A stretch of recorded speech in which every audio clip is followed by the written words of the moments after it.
guys, and welcome back to the channel. If you're new to it, progress is everything. On this channel we specialise in videos about freelancing, small business and personal finance. Okay, in today's video we're talking about 5 key things that you need to bear in mind if you're considering freelancing and if it's more difficult being a freelancer versus being full-time employed. Make sure to stick around till the end of the video as I'm going to be going through 4 or 5 bonus tips as well as a competition. So what are the 5 things that are relevant to looking at the differences and if it's more difficult being a freelancer or full-time employed?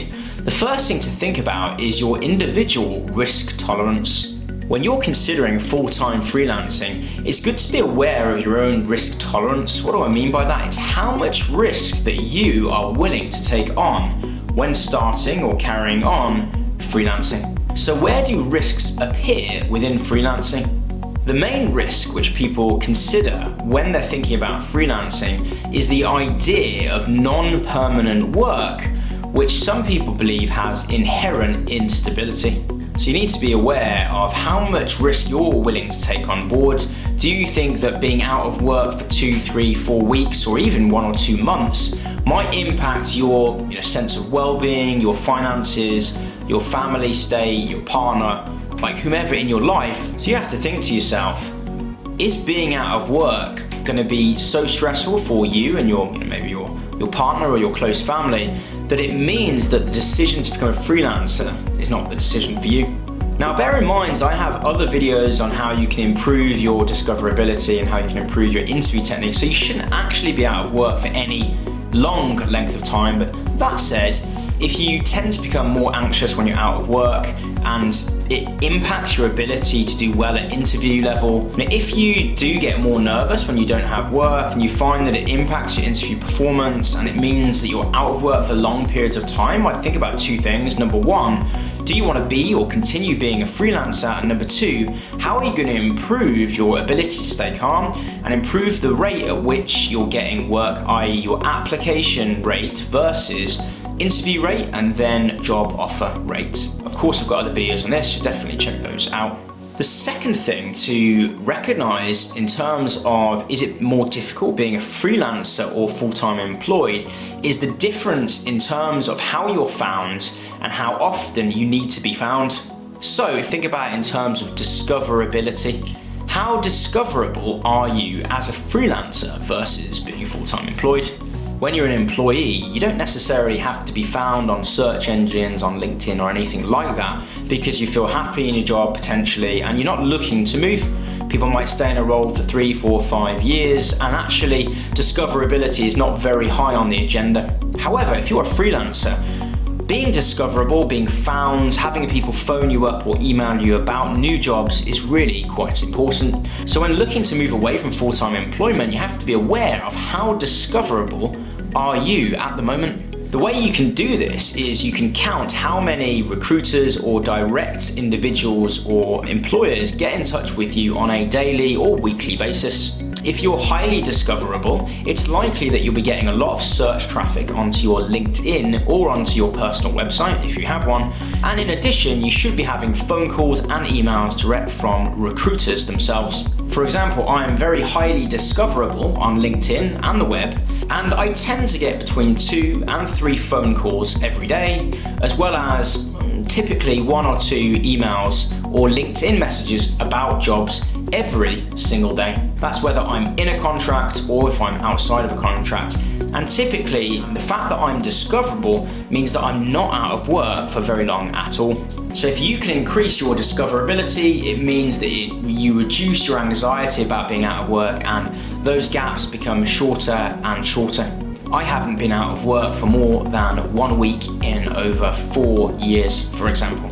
I haven't been out of a contract, a freelance role, for more than a week in about 4 years now, so that discoverability factor should really impact you. And if you're looking to become a freelancer or you're looking to freelance long term, definitely look into how you can become more discoverable, how you can learn about optimizing your CV, resume, website, LinkedIn, and other freelancing platforms, just to make sure that you're sort of putting the probability in your favor and you're ensuring that people know you exist, know what skills you have, what you can bring to the table, and you're reducing the amount of time that you're out of a contract. Number 3, so is it more difficult being a freelancer or an employee? We're talking about cash flow. Now, being an employee, things are fairly straightforward in as much as you tend to be paid on a fairly frequently reliable basis. It might be weekly, it might be monthly, but essentially being paid the same amount, very steady, direct into your bank account. The differences with freelancing is that cash flow can be a lot more irregular. You might be having, if you're a freelancer that's a portfolio freelancer, as I like to call it, you have multiple clients, maybe smaller clients, the cash might be coming in bits and bobs, it might be coming in 30, 60, even 90-day cycles, whereby you invoice and you have to wait for that money to come in. Therefore, cash flow skills are really quite important if you're a freelancer. I'm going to be doing more videos about cash flow, how you can improve your cash flow and improve the amount you get paid, and also potentially how you can get paid more. I guess if you're thinking about this, it's really good to understand or to be aware of the fact that freelancers tend to get paid a lot more than employees. There are exceptions if you're, the top of the tree, if you're a CEO, if you're a director, there are some highly paid employees, but in general, freelancers earn more. And number 4, we're talking about the difficulties of being a freelancer versus being employed. If you like to work in a team, so what about team? If you're a freelancer, you have the benefit of being able to move around teams in different organizations. That can be great for meeting a lot of people in a short amount of time. The downside of this is you don't necessarily build long-term relationships with colleagues. Also, there's a higher chance that you'll be working from home or working remotely as a freelancer. Now, I know some people will be screaming at the computer now saying they work from home and they're employed. Of course, nowadays, especially in places like the UK and America, there are more and more people working from home. But as a rule, freelancers tend to have less cohesive teams. They tend to be a little bit dispersed. They tend to be remote working more often. And if you're someone that needs daily contact with people, you like to feel in a close-knit team, you might find that being a freelancer is a harder transition. And in that case, if you're that kind of person, maybe you're a bit more extroverted, you might find freelancing a little bit more difficult. That said, I know plenty of extroverted freelancers that find moving, from a different company. I myself typically work at 2 to 3 different companies every year, and I really quite like the fact that I can jump into a company, I can learn about the culture and learn the different people in the team, go take them out for lunch or dinner and get to know them and just build my network a lot faster than being a full-time employee. So the 5th thing is about interview technique and interview frequency. The interesting thing is, if you're a long-term employee and you've been in one company or a number of companies for several years, your interview technique may not be up to scratch. It may be a bit scrappy. It might not be polished. Now, don't get offended.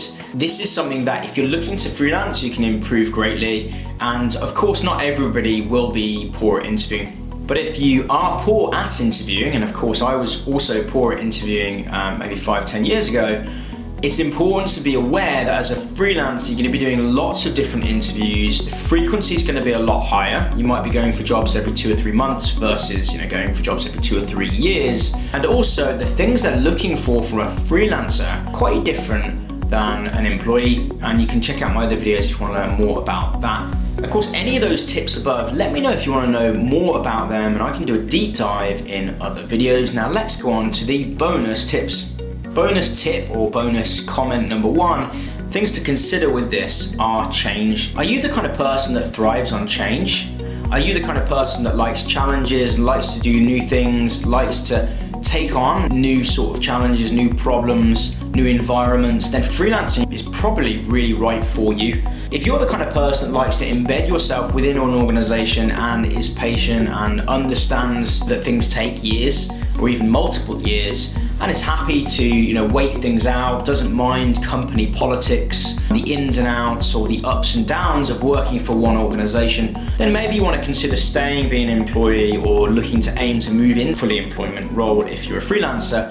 So you've got those 2 different things. If you like change, I'd consider being a freelancer. If you prefer a stable, slower environment, I'd suggest sticking with employment. The second thing is to do with that discoverability. So what you can do is you can map out how many people are contacting you every day. You can also try to judge the tone of voice they're using when they're on the phone. Are they excited? You can ask them how they found you, for example. That's another way of tracking how well your discoverability is going up. The next thing to notice is how they're actually speaking on the phone. Do they have an enthusiastic tone of voice? Are they very keen to speak to you? Are these jobs urgent? Is there any flexibility in how much they're paying? All of those things are positive signals that you're doing quite well in the market, and it might be time to, for example, ask for more money or be a bit more confident in your application process. So definitely pay attention to the tone of voice of the people that are contacting you. Next, look at the frequency of how people, I mentioned it earlier, how many people are contacting you on LinkedIn and email. Definitely pay attention to that. So you can also look at the analytics of all your platforms to make sure you're fully taking advantage of all of the features to make sure that you're being seen as often as you can. The next tip, if you're considering freelancing, are you always overdrawn? If you're currently overdrawn, you're going into your overdraft, you can't manage, or you're finding it difficult to manage your money, you might be overdrawn, but it's not too bad. But if you're finding it difficult to pay bills, you might find that freelancing is not quite for you at the moment. I would strongly suggest before you start freelancing, so it's really important, I'd say it's pretty much imperative, i.e. it's really important for you to have a cash buffer when you start freelancing. This is because some people are slow to pay, some people don't pay, sadly. There are a couple of examples where people don't pay, but some people are slow to pay, and you might get busy, so you might be slow to invoice when you're freelancing. There can be multiple factors there that mean that if you're poor at currently managing your finances, when you move or take that jump into freelancing, you might find that your cash flow is hurt even more, and you might find that some of those problems become a little bit harder to cope with. So the way to overcome that is to have that cash buffer in your bank account. And the final bonus tip or thing to be aware of for this video is, do you feel energized by being around lots of people? Do you find that your energy levels go up when you're around people or go down? And also think about it in terms of the day, in terms of an 8-hour day, how long or how many hours can you be around people, in meetings, etc., etc. And you can use that as a barometer. You can do it on a daily basis or a weekly basis, and you can use it as a barometer. You can sort of measure it, and you can sort of use it to decipher how extroverted you are. Now I know, for example, that I can only spend about half a day, 3 to 4 hours in meetings, and then my energy levels drop. And I actually then need to go away and be by myself or do desk-based work. So I think in all of the tests I've done, I come out as a strong ambivert, which is somewhere between extrovert and introvert. Anyway, deciphering that will help you to make the decision whether, what kind of freelancing is going to be right for you. If you're an extrovert, maybe working out of the company's offices is the best thing for you. And I've got some other videos on that. Now I mentioned earlier on in the video that there was going to be a competition. I've been starting my YouTubing and making videos, been doing it now since about October of 2019. Of course, there are some older videos in there when I was talking about finance stuff before that. But the real push has been since sort of September, October in 2019. And I haven't really done any real push really to promote the channel in any other way. So I thought I'd be doing a competition that might help you guys as well. Right now I have circa 200 subscribers, and I'm looking to get to the 1,000 subscriber mark. And with this competition, I'm going to award somebody with a $100 Amazon voucher, randomly chosen out of my 1,000 subscribers when I hit that mark. So definitely subscribe, share it with your friends. I really want to hit that 1,000 subscriber mark as soon as I can. I really enjoy making these videos, guys. If you have any comments, if you got anything that you want me to go into more detail in, let me know. If you want me to do a video on something else that's related, let me know in the comments for sure.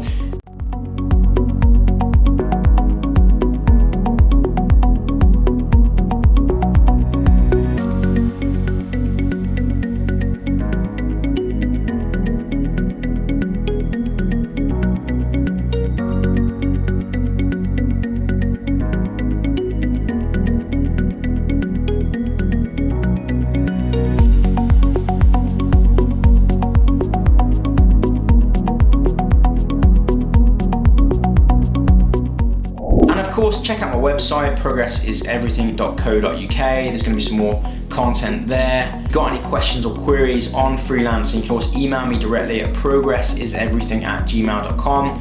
If you're interested in being coached, for example, you want to improve your discoverability, you want to look at how you can tweak your CV, resume, portfolio, or website to be found better, you need some help with interviews, whatever it is, let me know. Do some coaching. I can also point you in the direction, for example, if you don't have the finances to pay me, there are some other people online that I know that are a bit cheaper. So just shoot me an email, make sure you put it in the request that you're looking for, whatever it is, interview tips or whatever, and I'll get back to you as soon as I can. Definitely check out my other playlists and other videos. There's a whole range of different stuff on freelancing, small business, and personal finance, plus there's going to be other videos coming soon. And that pretty much wraps up this video. So remember, knowledge is power, progress is everything, and I'll see you guys in the next video. Make sure you check out my other videos for tips, tricks, and hacks, as well as other pros and cons.